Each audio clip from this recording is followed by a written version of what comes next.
So the Costco program, it sounds like, again, is overall really good. Was there something that, you mentioned only being able to work with specific dealerships, but it sounds like you kind of found a workaround for that anyway. Is there anything else that people should know that, hey, this is something you also want to look out for as well? One of the potential pitfalls is you already have a discount because of Costco.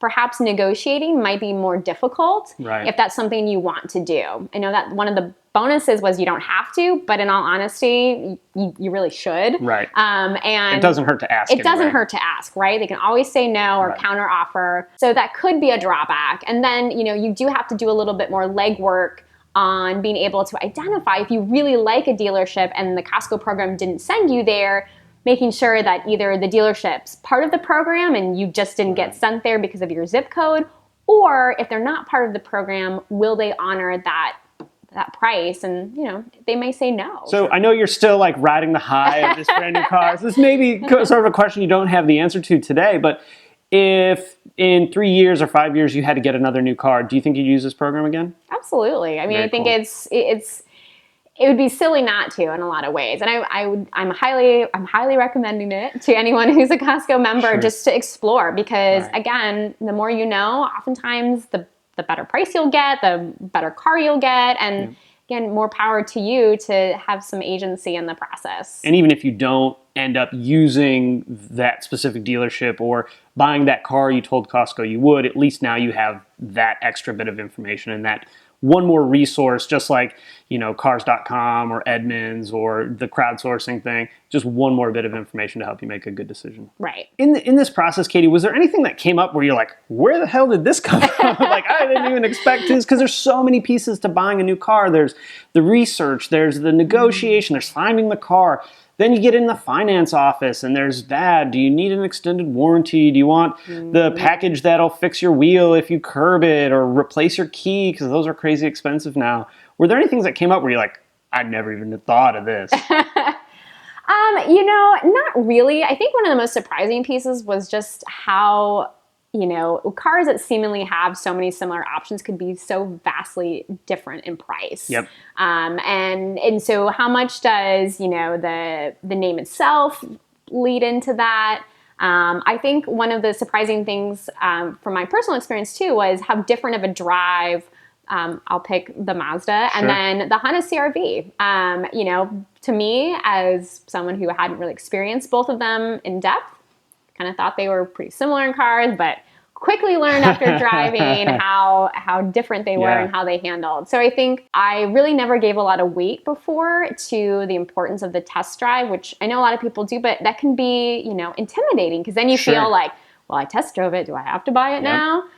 So I was very clear when I came in to do my test drives that I'm not going to buy this car today. I really just want to get behind the wheel. Yep. It was hard to say that because, especially when it's a nice salesperson. Oh, and I have so many nice salespersons. It's easy when the guy's a jerk and you're just like, all right, I'm done. Yeah. That does bring up a good point of how important the test drive really is, because we see it all the time where someone buys a new car and they're in with 800 miles saying their car is doing something, and I read the complaint on the ticket. I'm like, well, that's normal. They all do that, but they didn't experience that on the 15-minute test drive. So very good advice about paying close attention to the test drive. Yeah. Katie, I want to circle back to something you said sort of at the beginning, because it's really interesting, kind of a nod to the way we all buy things now, and that's your crowdsourcing. You'd said you had some other friends. Actually, Katie and I share a lot of friends mutually, so when she said she was buying the Mazda, I'm like, really? Another one of you guys are buying a Mazda?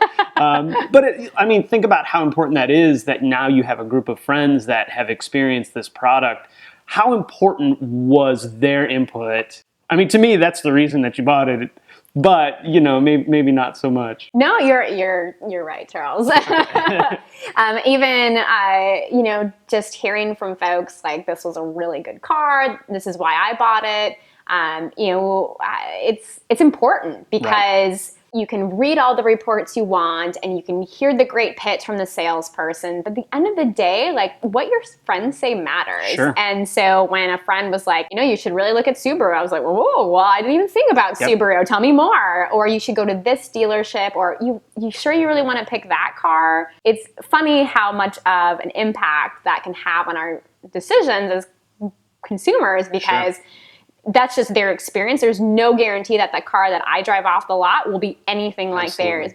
But at the same time, the fact they've had such a positive experience, to me, it was like, well, there's no reason to argue against that. Like, I know some days we kind of bitch and moan about social media and like Facebook and all this stuff, but you know, when you need help or you need some advice, like, it's great. And Twitter, I mean, it's huge. Well, Katie, anything else?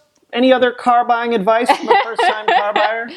You know, I think give the salespersons the benefit of the doubt. I think that there's a lot of stigma around buying a car. And as a woman buying a car by myself at this point, I was very concerned about some of the potential challenges I saw. You know, I did hear do you need to consult with your husband? But we've talked about why that is potentially a really big concern. Absolutely. That is one that you hear and you're like, what? And then you're like, well, wait a minute, this is like a huge purchase. I should be talking to my spouse potentially, or, you know, about this, or again, crowdsourcing friends or something like that. So I think a lot of people do jump to, oh, it's a woman buying a car, she's got to talk to her husband, versus, you know, this is a big decision. It could be intended either way, and it could be perceived either way. So I think that's really good advice to, at least initially anyway, until kind of proven wrong, give them the benefit of the doubt.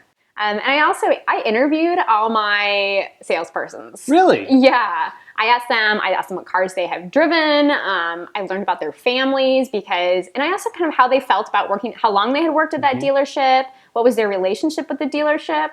And to me, that was really important because if I'm going to purchase a car, I want to make sure the culture of the organization is one that, you know, is supportive and the folks who work there actually believe in it. Yep. And I know there's a lot of dealerships like that, and there's a lot that aren't. And so to me, that was very influential in why I ended up moving forward, not just with Mazda, but there were a couple others who I felt like I was giving them the third degree, but I also just really wanted to make sure like their heart was in the right place. Absolutely. You know, that relationship is really important. I had a customer interview me one time to work on her car, and at first I'm like, what? Like, because it's just so out of the norm for, you know, the day-to-day. To have someone so engaged and interested and passionate and caring about what was going to happen to her car, after about a minute, I'm like, okay, wait, Charles, you're all backwards on this. This is actually the opposite. This is awesome. This is someone that has invested time and research and wants to make sure that the person that they're paired with to work on their car or to buy a car from is the one that they should be paired with. All right, guys, we're going to wrap it up there. Katie, thank you so much for taking time out of your busy day to chat with everybody about your new car buying experience. Well, if you are interested in learning more, not just about my car buying experience, but all things fun like veganism, which is also kind of weird, follow me at NoYinKatie on Twitter. That is no Y in Katie is the way I think you're supposed to say it. Oh, yeah. Is that how? That's not how I say it. That is actually how you're supposed to say it.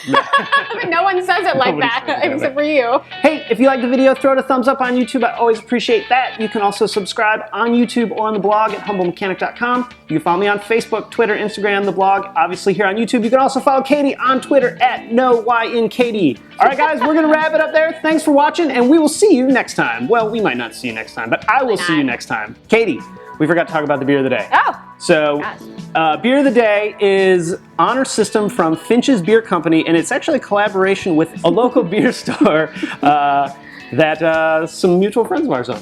Yeah, awesome. Cheers.